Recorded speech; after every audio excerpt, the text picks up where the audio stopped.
seulement les parents de cet adolescent de 14 ans étaient plutôt dans une tentative de s'effacer, mais lui était dans une espèce de revendication de se trouver une vraie famille, une bonne qui n'avait rien à voir avec sa famille d'origine qu'il qu'il désignait comme étant des mauvais parents, comme des gens qui, pour lesquels il ne voyait pas du tout de très bon œil d'être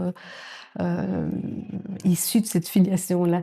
Et donc c'était très particulier parce que ça a été, et c'est très rare, je pense, jusqu'à demander à un juge de la jeunesse de pouvoir accéder à son désir, sa volonté qu'on lui trouve une vraie famille.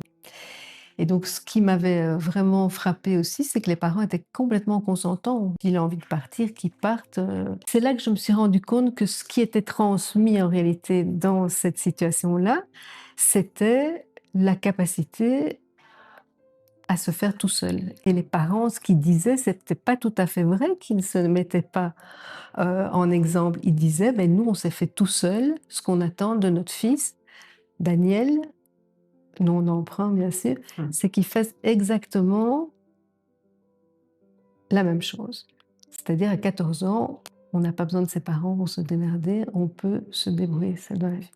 Et donc ce qui est intéressant, c'est effectivement en termes de recadrage, c'est de le voir non pas du tout comme une rupture de lien ou comme quelque chose qui est sans rien qu'un héritage, mais c'est en réalité des parents qui essayent à tout prix de Transmettre. de couper, de ne pas faire en sorte que leurs enfants héritent d'un passé douloureux.